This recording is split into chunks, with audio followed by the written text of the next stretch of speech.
잠깐 기도드리고 시작하겠습니다.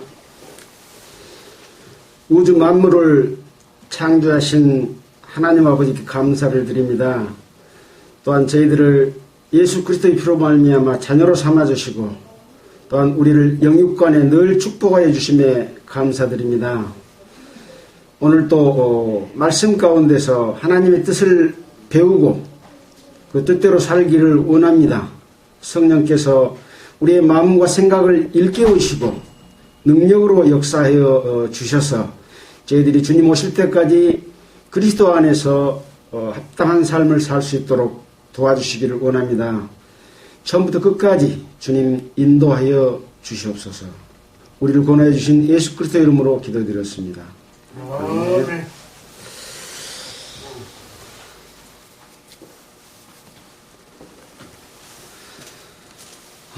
반갑습니다. 이렇게 또 설을 맞이해서 제 자녀들도 이렇게 함께 자리를 했습니다. 또 코로나 관계로 우리 기존의 성도님들은 또 모시러 가지 않고 조촐하게 자리가 됐습니다.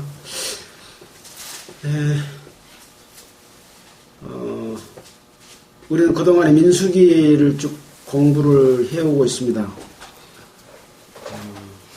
사람들이 하나님을 믿고 예수님을 믿는다고 하는 이 삶이 얼마나 귀중한지를 모르고 그냥 평범한 일상, 평범한 그냥 종교생활 이렇게 생각하는 경우가 상당히 많습니다.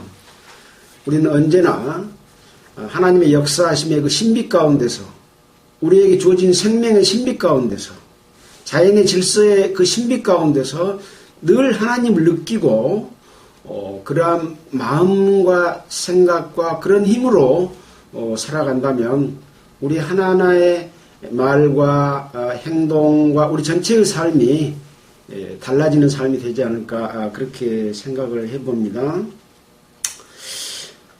우주 만물을 창조하신 하나님께서는 우주 만물을 창조한 이후에 하나님이 자기 형상을 따라서 사람을 창조하시고 축복해 주셨습니다. 그 축복이 뭐냐? 아담에게 하신 언약이라고 할 수 있겠죠. 생육하고 번성하여 땅에 충만하라. 모든 생물을 다스리라 라고 하는 그런 축복을 주셨습니다. 근데 아담이 범죄함으로 말미암아 그 모든 축복이 저주로 바뀌었죠. 그러나 하나님은 하나님 우주 만물을 창조하시고 인간을 창조하신 그 뜻을 계속해서 이어나가기 위해서 지금 인류의 역사를 이끌어오고 그것을 보여주시는 것이 이스라엘 백성들을 통해서 모든 세상 사람들에게 하나님의 뜻을 알려주시는 그런 역사가 이루어지고 있는 것이죠. 그래서 그 약속은 이제 아담이 가인과 아벨을 낳았고 가인이 범죄함으로 말미암아 아인을 죽이는 그런 일이 있었지만 아인 대신 아벨 대신 셋을 그 후손으로 주었고 셋의 후손 속에서 노아가 나오고 노아는 당대 의인이라 인류를 멸망하는 하나님의 역사 가운데서 노아와 노아의 8 식구를 구원해서 다시 인류가 번성될 수 있도록 그렇게 해주셨고 하나님의 심판은 반드시 이런 범죄에 대해서 심판이 있다고 하는 것을 거울로 보여주셨습니다. 그러다 그 이후에도 사람들은 늘 범죄함으로 말미암아 그러나 하나님께서는 인간을 계속해서 자기의 뜻을 성취하고 이루기 위해서 계획하고 하신 일들이 바로 언약이 이어지는 과정을 통해서 우리는 하나님의 그 뜻과 계획과 마음들을 알 수가 있는 것이죠. 그래서 노아의 후손 중에 이제 쭉 내려오면서 셋의 후손 가운데서 아브라함을 선택하시고 세무회 중에 쓰죠. 아브라함을 선택하시고 그 아브라함에게 언약을 하셨습니다. 바로 그 언약이 뭐냐? 아담에게 했던 언약과 같은 언약이죠. 또 중간에 노아에게도 똑같은 언약을 해주셨습니다. 창세기 9장에 보면 생육하고 번성하여 땅에 충만하라라고 똑같은 아담에게 주신 언약을 노아에게 됐고 또 노아에게 주신 언약을 아브라함에게도 했습니다. 그 내용은 창세기 12장에 큰 민족을 이루고 네게 축복을 줘 네 이름을 창대하게 하리니 너는 복의 근원이 될지라 이렇게 말씀하셔서 하나님께서 계획하신 것은 사람을 통해서 창대하게 되고 복을 주고 그 이름을 높이는 그래서 하나님과 함께 살도록 하는 그런 계획을 실천해 오셨잖아요.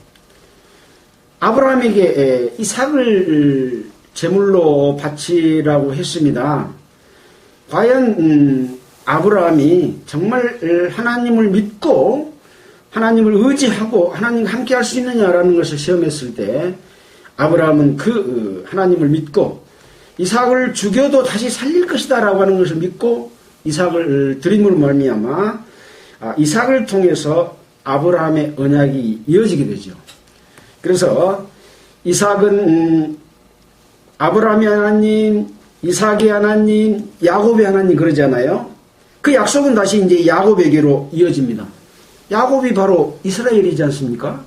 그래서 그 이스라엘을 통해서 하나님의 약속들을 이루고 계시고 그것이 무엇인지를 모든 사람에게 보여주시는 거죠. 그래서 야곱이 12아들을 낳았고 요셉이 애굽 땅으로 팔려가서 흉년이 들어서 이 야곱과 야곱의 아들들이 애굽 땅으로 가게 됐고 그 애굽에서 430년을 살면서 이제 나중에 요셉도 죽고 하나님을 알지 못하는 왕이 이스라엘 백성들을 종으로 삼아버렸기 때문에 그 이스라엘 백성들의 울부짖음이 하나님께 도달해서 하나님은 모세를 통해서 이스라엘 백성들을 구원해 내십니다. 이 구원해 내신 것이 이제 6월절 어린 양의 피를 임방과 좌우 설주에 발라서 그 속에 있는 장자의 죽음을 면하게 하고 이스라엘 백성들을 구원해 낸 거죠. 이것이 바로 어린 양이신 예수 그리스도를 통해서 하나님께 범죄한 많은 사람들이 죽음을 면하고 영생을 얻을 수 있는 길을 우리에게 주신 것과 같다 이렇게 말씀드릴 수가 있고 그렇게 해서 이제 시작된 이스라엘 백성들이 어떻게 살아갈 것인가를 기록해주고 있는 그런 내용들이 출애굽기서, 레위기서, 민수기서로 이어지는 그런 말씀을 지금 우리는 공부를 하고 있습니다. 이스라엘 백성들이 이 장자 죽임에서 면하고 홍해를 건넌 것을 세례라고 말을 하죠. 그래서 세례받고 나와서 이제 광야 생활을 시작하기 전에 바로 이제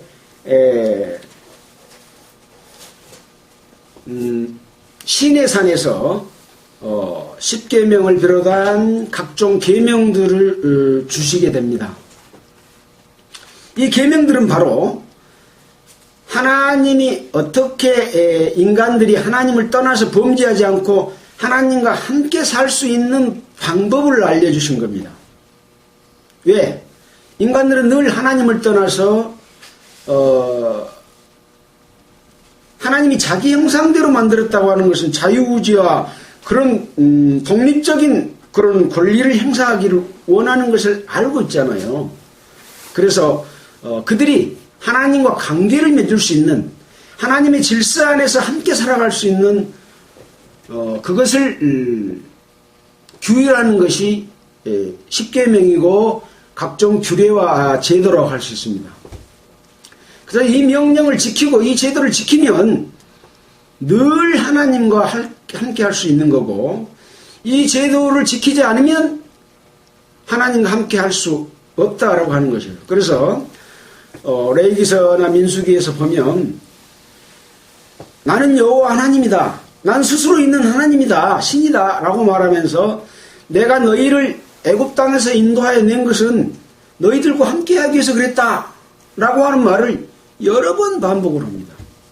그래서 우리는 하나님이 나와 함께하고 있는 것, 또 우리 가족과 함께하고 있는 것, 우리 교회와 함께하고 있다는 것 자체가 하나님의 축복이고 영원한 생명을 소유할 수 있는 그런 가운데 있는 것이다 라고 하는 것이기 때문에 하나님이 함께하지 않을 요소들이 무엇인지를 알고 그 요소를 제거하고 늘 하나님과 함께하도록 하는 것이 하나님의 뜻이죠.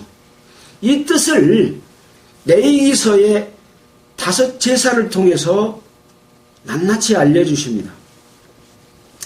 여러분들 레위기의 5 제사 유명하죠. 책도 많이 발간이 되어 있고, 번제와 소제와 화목제와 속건제, 속죄제라고 했죠. 5가지 제사입니다. 번제라고 하는 것은 태울 번자, 제사 드리는 방법에서 태워서 드린다라고 하는 것이 번제예요. 번제가 어떤 제사의 목적을 위한 것은 아니죠. 방법이죠. 소제는 뭐냐? 음식을 드리는 제사다. 이제 이 2가지 것들을 위해서 실제 제사 드리는 목적을 가지고 있는 것은 첫 번째가 화목제입니다. 하나님의 백성이 하나님과 화목하도록 하는 제사를 드리는 것이 화목제인데, 이 화목제는 죄가 있으면 하나님과 화목 자체가 이루어지지 않잖아요.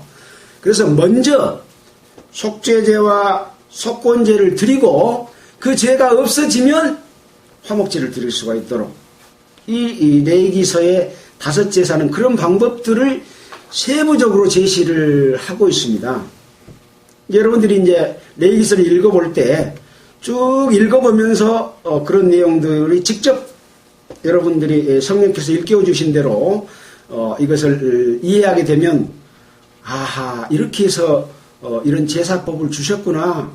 그렇다면 우리는 신앙 생활을 할 때 어떻게 해야 될 것인가 라고 하는 것을 거기서 배우게 되는 거죠.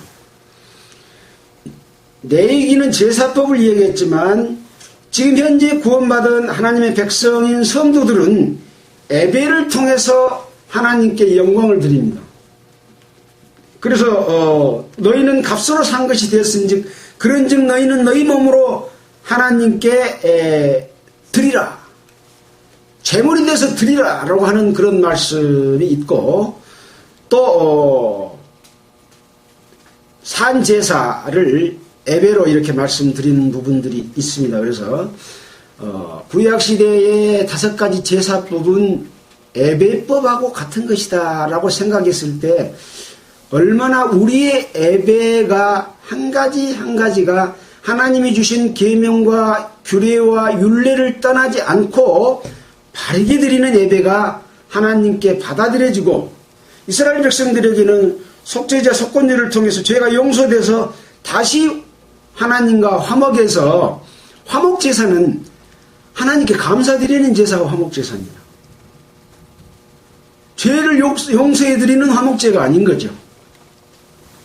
여러분 아마 그렇게 오해를 하고 있을 수가 있는데, 화목의 죄를 용서함을 받은 사람이 감사해서 드리는 제사고, 또 한 가지 의미는 어떤 의미냐?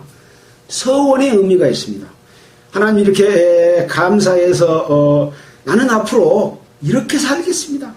내 자신의 모든 삶을, 내 모든 것을 하나님께 드리고 하나님께 봉사하면서 살겠습니다 라는 것이 이 화목제의 의미인 거죠. 속죄제와 속건제가 있는데, 이 속건제는 어떤 의미가 있냐면 사람과의 관계에서 자기 유익을 위해서 남에게 피해를 끼치잖아요. 우리 세상 법도 마찬가지예요. 법을 만드는 것은 사람들이 사는 질서를 무너뜨려서 싸우지 않고 서로 행복하게 살도록 하기 위해서 질서를 유지하기 위해서 법을 만들었거든요. 마찬가지입니다. 하나님의 법도 그런 질서를 유지하기 위해서 법을 줬는데 그 법을 어겼을 때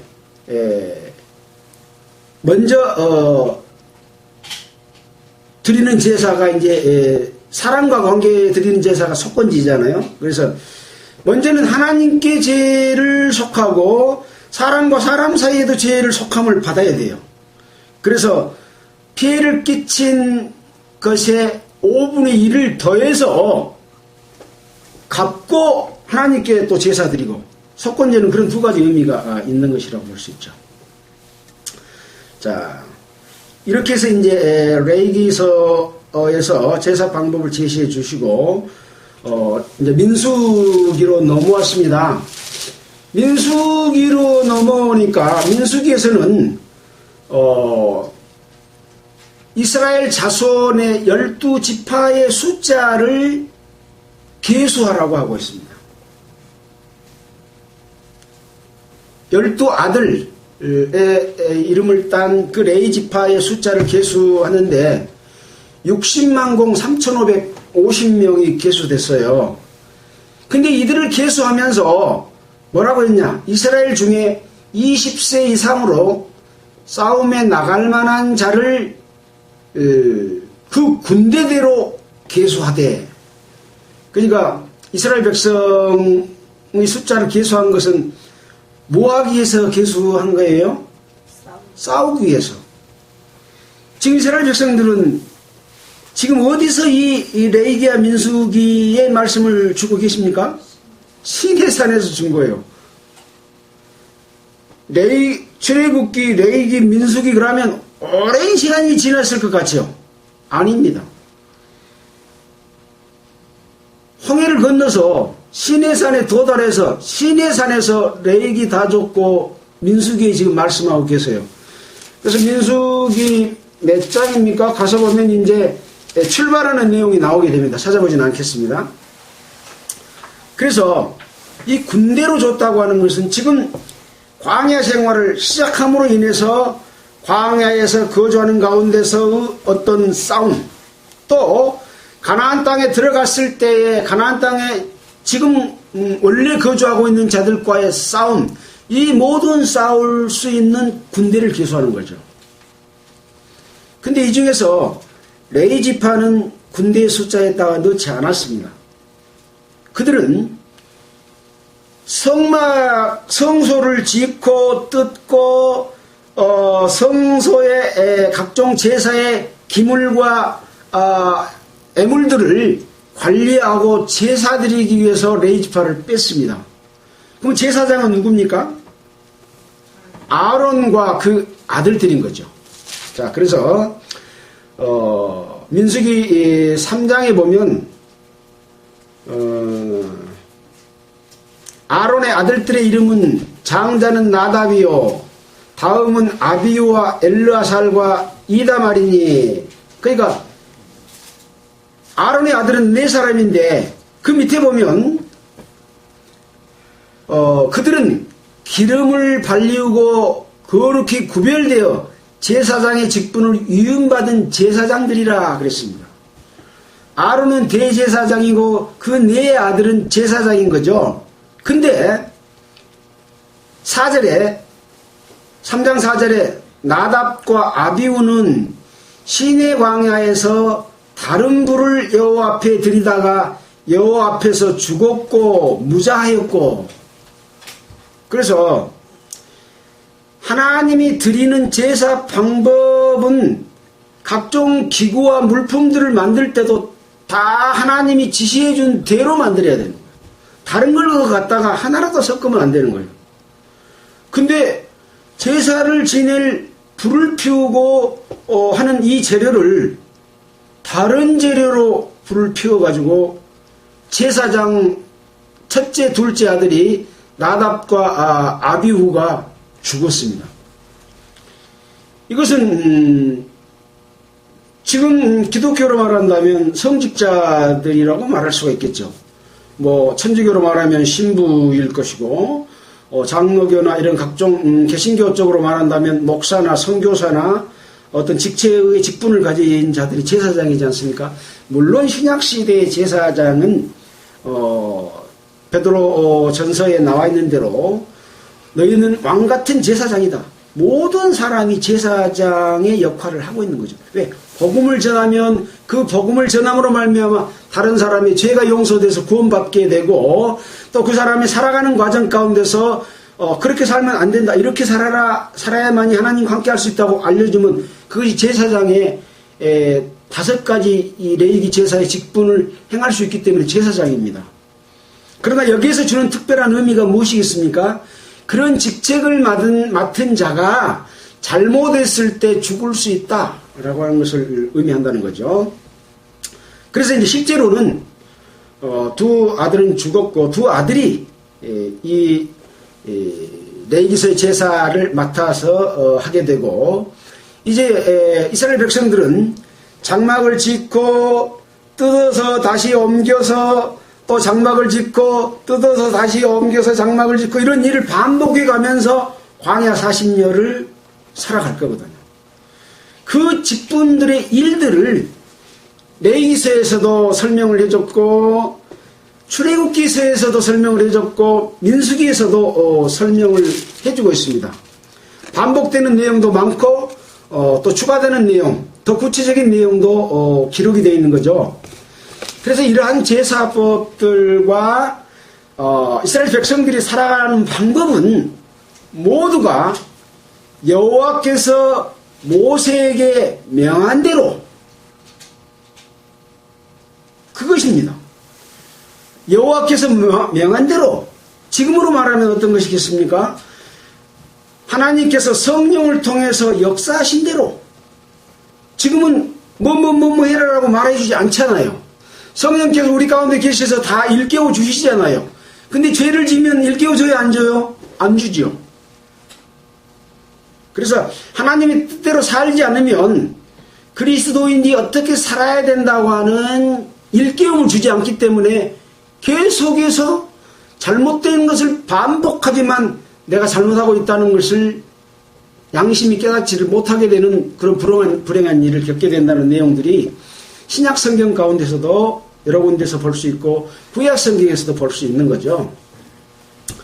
자, 그렇게 해서 이제 민수기서의 내용들이 기록이 되어 있습니다. 우리는 지금 민수기 4장까지를 마쳤고 오늘 이제 5장을 할 차례입니다. 그래서 이스라엘 백성들이 나아갈 때도 무조건 나아가는 게 아닙니다. 회막을 중심으로 12지파가 둘러서 진을 짜도록 되어 있고, 동쪽에는 어느 지파, 서쪽에는 어느 지파, 북쪽에는 어느 지파, 남쪽에는 어느 지파가 이렇게 갖고, 레위지파는 어디 있어요? 성소니까 가운데겠죠. 가운데 있고 쫙 나아가서 가운데 레위지파 속에서 계신, 성소에 계신 하나님이 중심이 돼서 쫙 나아가는 그런 진이인 거죠. 그럼 레위지파는 레위지파대로 또 구분을 해서 동쪽에는 제사장들이 있고, 그 다음에 서쪽에는 게르손 자손, 또 남쪽에는 거핫 자손, 북쪽에는 모라리 자손이 이렇게 진을 치고 나아갈 수 있도록 그렇게 다 진편성을 해놨기 때문에 우리가 교회 생활을 하는 데 있어서도 어떤 사람들은 이제 구원받았으니까 성경 말씀 읽고 혼자 살아도 돼라고 하는 사람들이 상당히 많습니다. 특히 지금 가정교회면 교회 생활을 다 할 수 있다고 하는 사람들이 많습니다. 이거는 성경적으로 맞지 않다고 저는 생각을 합니다. 왜냐하면 이 민수기서를 보게 되면 하나님을 믿는 모든 백성이 진을 치고 함께 나아가도록 되어 있고, 가족대로, 종족대로 다 역할과 임무를 부여해서 살아가도록 되어 있기 때문에 독립적으로 내 혼자 신앙생활을 한다고 하는 것은 성경적으로 바르지 않다. 이렇게 생각해 볼 수 있고, 그 가운데 하나님이 역사하시고 계시는 거죠. 그래서 우리가 신앙생활은 이런 교훈들을 하나님께서 이스라엘 백성들에게 어떻게 역사했고 어떤 것을 가르침을 줬느냐를 통해서 우리가 그것을 배워서 교회 생활을 살아가는 것이 아주 필요하다라고 생각해 볼 수가 있습니다. 이제 4장에서는 이 제사장들 중에서도 고앗 자손, 게르손 자손, 또 무라리 자손들이 어떠한 역할을 해라 라고 할 것을 이야기를 하고 있고, 레위인들은 이제 제사장을 돕는 역할을 하거든요. 근데 이 각 자손들의 인물을 보면 레위 자손들은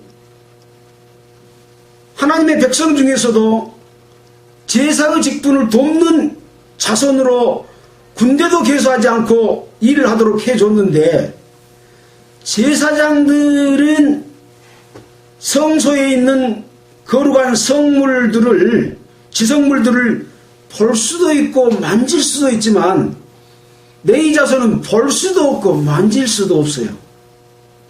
그럼 뭘 하나요? 다 해서 매서 들채 꿰놓으면 이놈을 들고 메고 옮기는 역할밖에 못해요. 그러니까 제사장의 역할이 얼마나 중요하겠습니까? 그런 내용들이 4장에 기록이 되어 있습니다. 그리고 4장 뒤편 쪽에서는 이런 레위 자손이 해야 될 일 중에서 고앗 자손, 게르손 자손, 무라리 자손들을 몇 명이다 라고 일일이 계수를 다 했어요. 그러니까 그 계수 속에 빠진 사람이 있어요, 없어요? 없어요. 하나님은 구원받은 모든 하나님의 백성 한 사람 한 사람들을 다 계수하고 있다. 나 같은 사람은 하나님의 숫자를 안 세고 있을 거야 라고 아니라, 다 구원받은 하나님의 백성은 하나님의 숫자 속에 계수돼서 다 역할이 주어져 있는 거죠. 자기가 몰라도, 그렇게 안 살아도. 그래서 굉장히 이러한 부분들은 하나님의 마음과 뜻이 무엇이냐, 또 우리가 해야 될 일들이 무엇이냐를 낱낱이 이렇게 알려주시는 어떤 뭐라고 합니까? 표본이라고 합니까? 그런 거죠. 예. 설계도가 있어야 집을 짓는 것처럼 어떤 것에 관한 설계고, 이 건축은 이제 실질적으로 이것대로 지어져야 되는 그런 것이라고 볼 수 있겠죠.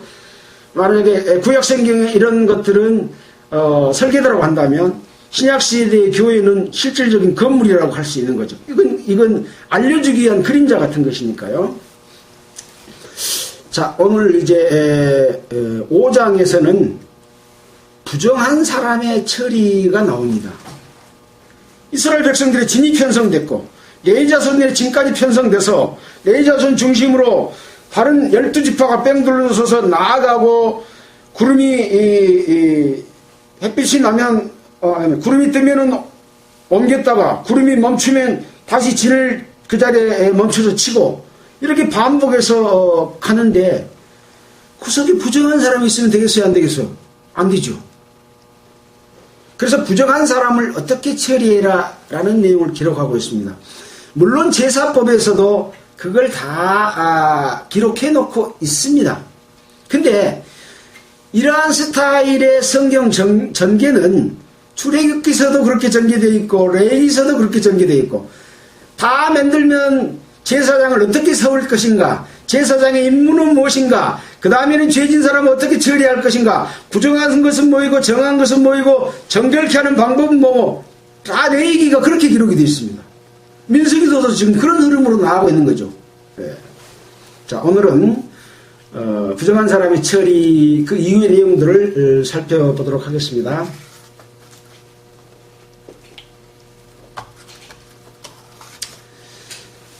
항상 시작은 여호와께서 모세에게 일러 말씀하시대로 시작합니다. 하나님께서 말씀하신 대로인 거죠. 이스라엘 자손에게 명령하여 모든 문둥병 환자와 유출병이 있는 자와 죽음으로 부정케 된 자를 다 진 밖으로 내어보내되 물은 남녀하고 다 진 밖으로 내어보내어 그들로 진을 더럽히게 말라. 내가 그 진 가운데 거하느니라 하시매. 하나님은 거룩하시니까 거룩하시지 않는 것은 진 가운데 있을 수 없다. 그러니 죄진 자는 다 밖으로 내보내라. 그런 거죠. 그래서 여기서는 이제 문둥병과 유출병 그리고 죽은 시체를 죽음이라 그러잖아요. 이 죽음을 만지는 자를 부정하다. 왜 부정할까요? 원래는 하나님의 생명으로 창조된 것은 죽음 자체가 없습니다. 사람도 영생하도록 창조됐지만 죄로 인해서 죽지 않아요. 그래서 죄의 삭은 사망이라고 말하고 있는 것이고 반드시 짐승이 죽어야 사람의 생명이 영생하도록 얻도록 하는 이 속죄함의 방법을 주신 거죠. 근데 죽음 자체는 죄로 인해서 얻어진 결과이기 때문에 부정한 겁니다. 그래서 시체를 만져도 부정한 것이다 라고 하는 거죠. 그래서 물은 남녀하고 진 밖으로 내어보내어 그들로 진을 더럽히게 말라. 그 가운데 내가 있다. 하나님이 계시다 라고 하는 것을 말씀하고 있습니다. 이것은 곧 교회 안에 부정한 것이 있으면 함께할 수 없다라고 하는 그런 의미하고 똑같습니다. 4절 이스라엘 자손이 그같이 행하여 그들을 진 밖으로 내어보냈으니 곧 여호와께서 모세에게 이르신 대로 이스라엘 자손이 행하였더라. 그러니까 이스라엘 자손들은 하나님이 명하신 대로 부정한 사람, 유출병, 또 문둥병에 걸린 자들은 다 내어보내고 항상 지는 깨끗하고 거룩하게 유지를 했다라는 것이죠. 행하였더라. 시킨 대로 했다. 그래 시킨 대로 안 한 게 많죠. 그런 내용들 때문에 계속해서 그런 사람에게 경고를 주고 또 경고를 주고 또 돌이키게 하고 계속해서 하고 있는 거죠. 이것은 무엇을 의미합니까? 구원받은 하나님의 백성도 하나님을 떠나서 자기 마음대로 자기 생각대로 자기 좋아하는 것 하다가 거룩해지지 못할 수 있죠. 세상에 미혹될 수 있죠. 어떤 자기 취미와 즐거움 때문에 하나님을 잊어버릴 때가 있죠. 그러면 그게 부정한 거예요. 그런데 늘 일깨워주고 늘 방법을 제시해줘서 하나님 앞에 거룩하게 살 수 있도록 해줬어요. 이스라엘 백성들은 5가지 제사법을 통해서 그렇게 회복이 되고 다시 하나님과 정상적인 관계를 맺었어요. 그 지금은 어째요? 우리는 예수 피로 말미암아 구원을 받아서 거룩해졌잖아요. 예수 그리스도께서 하나님의 우편에서 우리를 위하여 늘 간구하시느니라. 히브리서에 보면 영원한 속죄를 이루사 단번에 성소에 들어가셨느니라 하는 것은 6월절 어린 양으로서 속죄의 의미도 있고 그 다음에 그리스도인들이 살아가면서 죄를 짓는 데 대한 레위기서의 5가지 제사를 예수님이 영원한 제사를 드려서 효과는 영원히 있다. 그러니까 너희들은 돌이켜서 하나님 앞에 자백하고 하나님 앞에 구하면 다시 양 잡아서 제사 안 드려도 5가지 제사 안 드려도 예수 그리스도의 제사가 5가지 효과를 가지고 있다 그런 거죠. 근데 그 절차는 우리가 행해야 돼요. 먼저 내 죄를 속건제를 하고 그 다음에 화목제를 드려서 하나님을 기쁘시게 해주는 제사. 히브리서에 보면 하나님을 기쁘시게 하는 제사가 뭐다라고 설명이 되겠죠. 히브리서 바쁘지만 보고 갈까요? 몇 장인지 저도 생각이 잘 안 납니다만은 히브리서 한번 찾아보겠습니다. 하나님을 기쁘시게 하는 제사가 기록이 되어 있어요.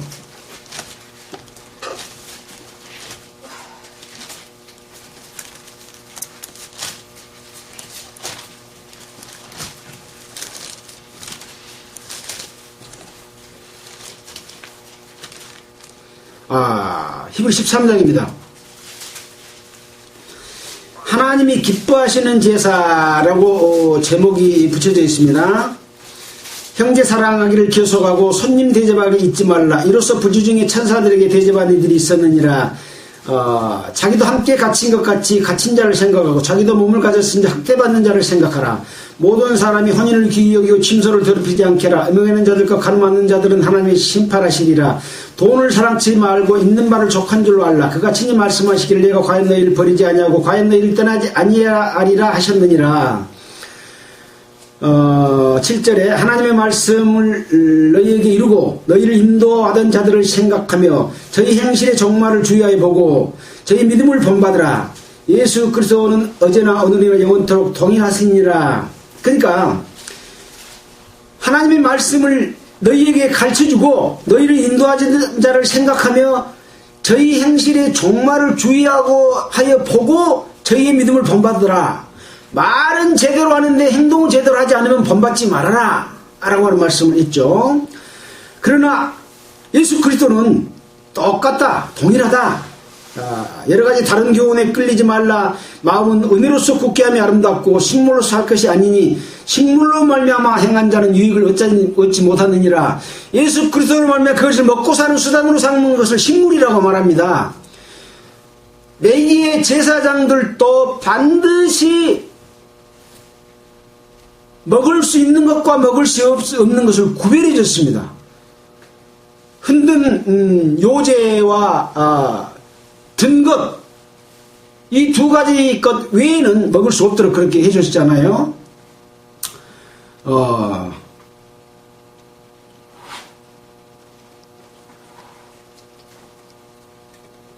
몇 절입니까?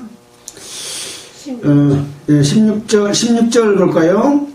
오직 선을 행함과 서로 나눠주기를 잊지 말라. 이 같은 제사는 하나님이 기뻐하시느니라. 그러니까 13장 1절부터 지금 쭉 설명한 것이 하나님께 기뻐히 드리는 제사의 삶이다라고 하는 것을 히브리서에 말씀해주고 있어요. 레위기서의 제사법은 제사를 통해서 그렇게 하라고 했죠. 근데 히브리서의 내용을 보면 우리의 삶을 하나님의 뜻에 합당하게 악한 마귀의 유혹에 끌리지 않고 선한 삶을 살도록 하는 것이 우리가 드리는 제사다, 그렇게 이야기하고 있어요. 그러니까 그리스도인의 생활이죠. 교회 생활입니다. 가르치는 자 말하고 행동하고 틀리면 본받지 마라 라고 말씀을 해주고 있고요. 자, 시간이 없기 때문에 다시 이 민수기서로 넘어오겠습니다.